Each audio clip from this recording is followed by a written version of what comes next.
Well, it's very hard to follow Hannah because she's brought the spirit of Tahrir Square to our meeting tonight.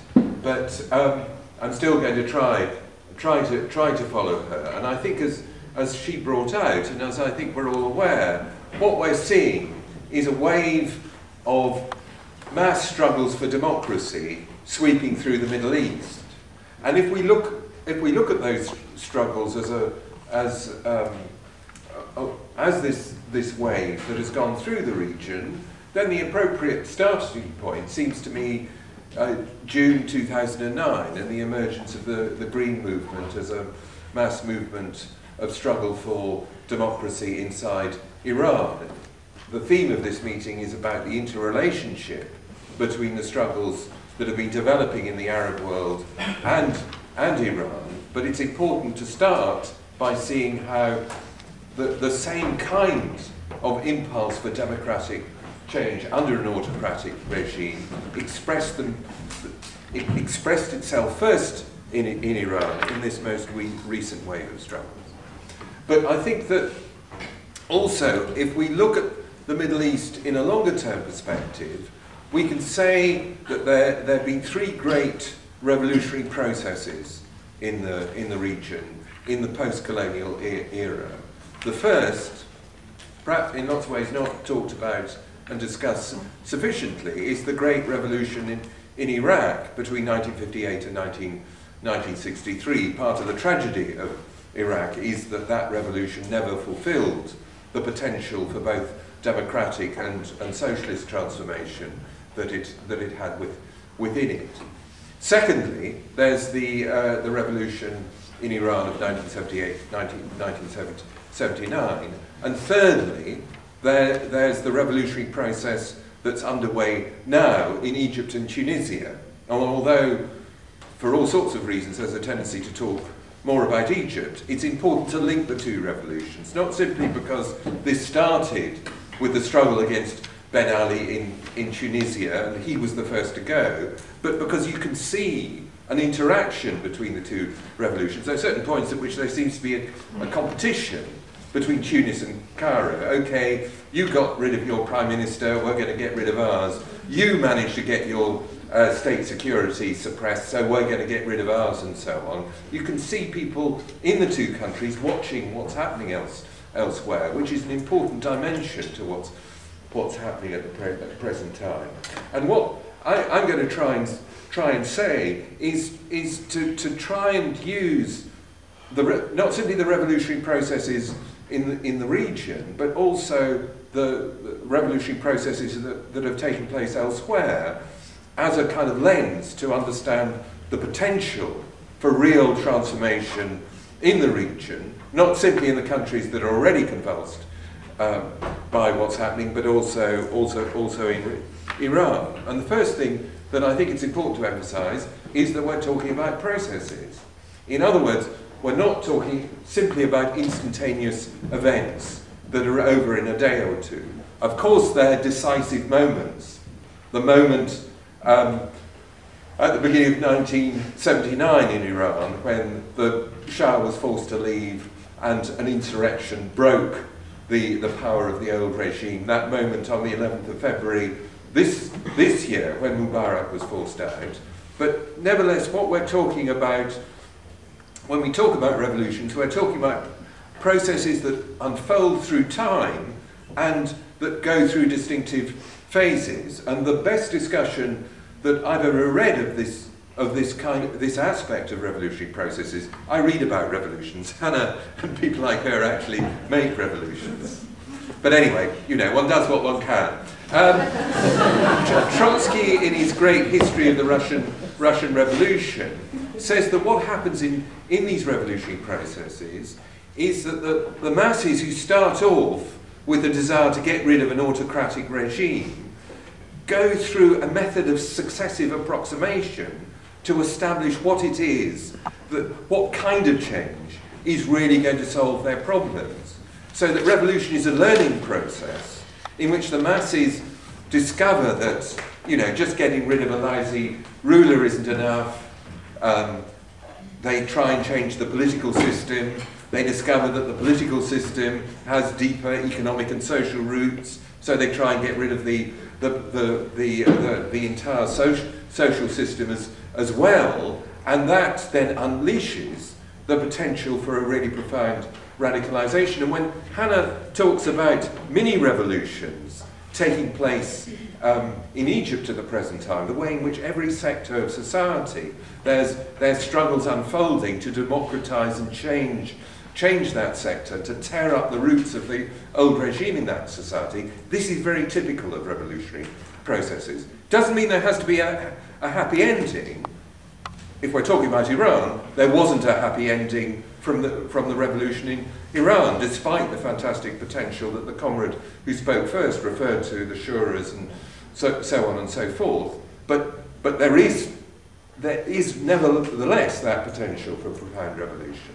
The second thing I want to emphasize is that we're talking about, even if the initial impulse is to get rid of an autocratic ruler or an autocratic regime, we're talking about struggles that are driven as much by economics as they are by politics. Everyone knows about the material grievances, the levels of unemployment, of youth unemployment, and so on throughout the Middle East, but it's more sharper than that, because what neoliberalism has meant in the Middle East, and this is particularly clear in Egypt and Tunisia, is a fusion of economic and political power. Because what the privatizations and all the economic restructurings, which the World Bank says every country has to do, what they have meant in that context is the amassing of vast wealth for people at the top of society who are able to get access to their wealth through their political links with the regime. So you have the phenomenon of the Trabelsis, of Ben Ali's in-laws in Tunisia, or you have the phenomenon of, what's his name, Gamal Mubarak. What's happened to him, by the way? Did he make it to London? Where is he? Is he in jail? He's in Paris. Oh, that's a pity. And the people associated with him, which meant that at the same time as you get this polarization at the bottom, you get this concentration of wealth at the top that is simultaneously economic and political. And that makes the revolutions really dangerous from the point of view of not just the local ruling classes, but the ruling classes at the core of the system, the US, Britain, France, and so on and so forth, because it threatens the whole neoliberal setup. It threatens to have a very radical social dynamic, the dynamic of what Trotsky called permanent revolution, moving from purely democratic to social demands. And they are trying to deal with this. You see, why, from Obama's point of view, the advantage of the military intervention in Libya, I think, is critically to do with identifying the US with the revolution. Giving the US the ability to say, we're on the side of the people rising up across the Arab world. Now, of course, this is totally hypocritical, look at Bahrain, etc., etc. That's what he's trying to do. And I think that if you listen to what Obama says, he's very clear. The day Mubarak fell, he made a speech in which he said, wouldn't it be great if all that democratic energy that young people are showing in Tahrir Square could be transformed into entrepreneurialism and new businesses and so on. In other words, he sees the Arab revolutions as a lever really to transform the Middle East along neoliberal lines, to make the region safe for capitalism. And these are the stakes. I think this is a critical part of the stakes in the intervention that is taking place in Libya at the present time. So we need to understand that although the revolutions are a tremendous blow to not just the local ruling classes, but to the entire system, those powers at the centre of the system are reacting in order to try and restabilise the system. The third important thing to see is the way in which revolts from below can fracture the system at the very top and create powerful divisions within the ruling classes. Because clearly, although I think this is changing, and if I'm going to have time, I want to say something about this. The problem the scale and ferocity of the revolts in Egypt and Tunisia split the ruling class, but also paralysed them. They didn't know what to do, so they kind of threw, they throw sacrificial victims, the president, the prime minister, closing down the state's security in a sort of desperate effort to try and bring the situation under control. This is an example of the power of mass revolt. But it can work the other way round. I think that part of the significance of the Green Movement in Iran was how you have a split at the top within the Islamic Republican regime that, at least temporarily, created a space for mass intervention, the development of a mass movement from below, pressing for democratic demands. But the significance of what we're seeing in the Arab world, and critically in Egypt and Tunisia, is the extent to which the movements are driven from below, and the extent to which the working class is playing a role in those revolts. You see, I think the thing that finally finished for Mubarak was when, in the few days before he finally went, you had workers starting to go on strike on a larger and larger scale, starting a strike wave that continues up to the present time. The working class of Egypt, which has a tremendous history of struggle and which has launched a major wave of strikes over the past few years, moved in to inflict the death blow on the regime, which also was quite significantly part of the story in Iran back in 1978-79, with the mass strikes, particularly in the autumn of 1978, shattering the regime and its ability to survive and forcing the series of changes that led to the Shah's departure and the insurrection taking place. But of course, the more the working class is involved, and the more the working class begins to assert itself as an independent force, forming independent trade unions, moving towards, in the case of some of the leading activists in the unions, to form their own party, a democratic workers' party and so on. The more the working class emerges as a collective political subject in its own right, the more the potential is that we will see a process that moves beyond political to social demands and challenges the very roots, not just of neoliberalism, but of capitalism in these societies. The more this happens, though, the more politics becomes central. We have to see politics as the level of society where all the contradictions and conflicts and tensions within the society are fused, are concentrated, and can, in one way or another, be resolved more or less decisively. And I said that the effect of the revolts has been to paralyse the regime. But this isn't a permanent process. If you look at what's been happening in Egypt, it's extremely interesting. You have the Supreme Council of the Armed Forces essentially forming a pact with the devil, or what in terms of the ideology of both the Western ruling classes and the Mubarak regime have been classified as the devil, in other words, the Muslim Brotherhood.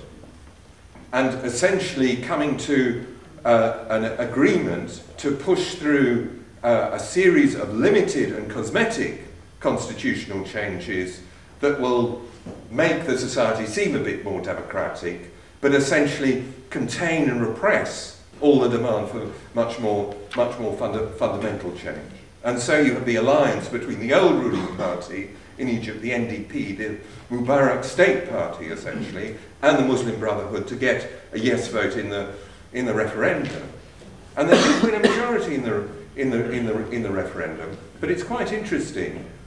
The no forces got over 20% of the vote nationally. Within Cairo, the no's were about 40%. In other words, there was a very substantial majority, above all in Cairo, at the centre of the revolution, who participated in the revolutionary process and therefore weren't prepared to settle for the kind of cosmetic constitutional changes that are taking place. That doesn't mean that side will necessarily win. It's clearly a minority force, organisationally and in terms of ideological power. It's much weaker than the the NDP or the Muslim Brotherhood are. But there is a political struggle going on now in Egypt in order to determine the ultimate character of the revolution. There's everything to play for in these societies. But if politics is as important as that, if it's going to be at the level of politics that the struggle is finally fought out to the finish, then it underlines the importance of there being a left within these struggles who can help to shape and direct the entire process. Now, we could have a long discussion about the history of the left in Egypt, in Iran, in the rest of the Middle East. I think Ali's going to talk a bit about the left in Iran and so on. But the crucial issue isn't to do with the history. The crucial thing is to build a left now that understands the kind of revolutionary processes that I've been talking about. Yep. Sorry? Oh, 5 minutes late. Left. Oh, left. Sorry. Well, I thought you were very indulgent, Chair, for a minute to let me gabble on for 5 extra minutes. I am going to finish, actually, quicker than that. Famous last word. It's very important to develop a left that has an understanding of what's going on.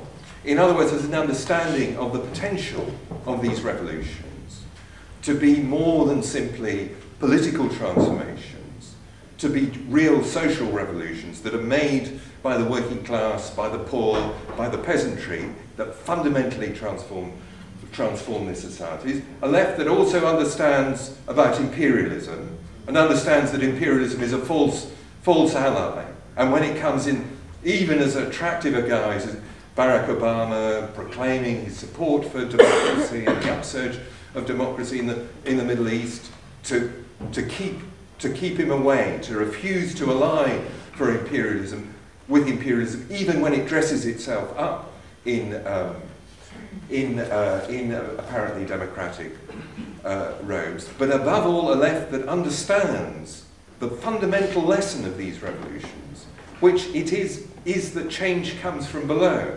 I mean, and this is, when I listen to Hannah, as I said, I read about revolutions. Sometimes I write about them. My knowledge of revolutions largely comes from book learning, and I read Marx and Lenin and so on, talking about socialism being the self-emancipation of the working class, the mass of people being the decisive revolutionary force that can remake society.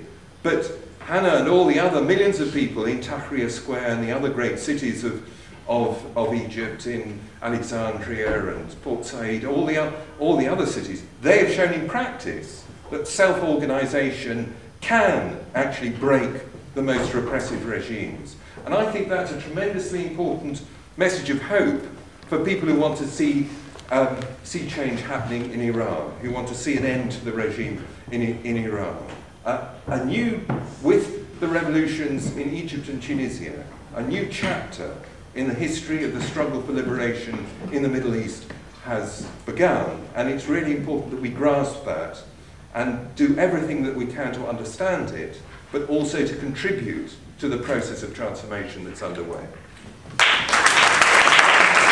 I want to start off by quoting Lenin, who said, among many other things, that anyone who dreams of seeing a pure revolution will never live to see it. When large numbers of people come into motion, they don't come into motion with a formed set of coherent revolutionary ideas of the kind that I'd like to see or other people in this room would like to see. They come very much shaped by the traditions that predominate in their own society. And I think that's important when one looks at both the Green Movement in Iran and the revolutions that are taking place in different Arab countries. I think it's also important to understand that that revolutions can start in different ways. They can start through what happened in Egypt, which was a small coalition of activists initiating protests and then, suddenly discovering, after trying to do this for 10 years, suddenly discovering, because the situation was right. We can discuss why it happened in Egypt in January and February and it didn't happen 5 or 10 years before. But in any case, instead of being a few hundred people finding themselves hundreds of thousands, millions, and so on and so forth, all revolutions can start with splits at the top of society. And it seems to me that the issue of Mousavi isn't, you know, his record, whether he's a bastard, and so on and so forth, but probably quite unintentionally, without understanding it, through initiating this movement, he has helped to create the conditions in which you can have the development of mass movements from below. But whatever way revolutions start, the coalitions that create them are politically very heterogeneous. So if we talk about Egypt, I mean, I'm sure Ali will say more about Mousavi and the Green Movement and so on, but if we talk about Egypt, that coalition of activists which helped to start the whole thing is extremely politically heterogeneous. I mean, people like Ayman Noor and his supporters and El Baradei and so on are essentially pro-Western bourgeois liberals. You know, that's their model of what they'd like to see in Egypt is some idealized version of Western capitalist democracy. I think that's as big a problem as Mousavi's past with Khomeini and so on and so forth, because I don't happen to think that Western-style capitalist democracy is very good. So there are always going to be those sorts of problems. And a serious left has to be prepared to work in and build that kind of movement, but always maintain its political independence. I think a lot of when talking about why the Iranian left was defeated, despite playing a heroic role in the revolution of 1978-79, it's a lot to do with the fact that they weren't able to develop the necessary, not just organizational independence, but political and ideological independence from the larger and more powerful currents. The other thing I want to say is that I mean the comrades from the International Alliance seem to have somewhat different positions, and I think it's very important to take. What? You're a coalition too. It's very important to take democratic demands seriously, because it is the starting point for these processes are demands for basic democracy, for the creation of genuinely democratic regimes. The process can create conditions in which workers particularly come to lead and shape those struggles, but it's really important to take the democratic demand seriously. And part of the whole dialectic of the Russian Revolution was that the Bolsheviks campaigned for a constituent assembly, even if in a situation of developing civil war. They argued they disbanded it in the end. The other issue that I want to come to is the question of solidarity, and because criticisms have been made of the SWP, I want to make certain things very clear. We supported the democratic protests in Iran from the start, precisely because some people, leading figures on the radical left, were attacking the Green Movement as a velvet revolution and so on. I initiated a letter in The Guardian, you know, not a very kind of powerful revolutionary intervention, but, you know, I am a professor, you know, you have to forgive me for that kind of thing, which I can't remember who, Slavoj Žižek, Mark Serwotka, and Gilbert Achka, that's right. Anyway, Gilbert's not always right, but we wrote a letter to The Guardian making it clear, as figures on the left, we supported the democratic struggle in Iran. Our position on Iran and on the regime has, I think, been perfectly consistent. We want to see the Islamic Republican regime overthrown. We want to see it overthrown by the Iranian masses. We want the Iranian masses to become the creators of their own history in the way in which they were, as people have said very well, in 1978, 1979. We don't want to see the Islamic Republican regime overthrown by American imperialism for exactly the reasons that people have been saying about Libya.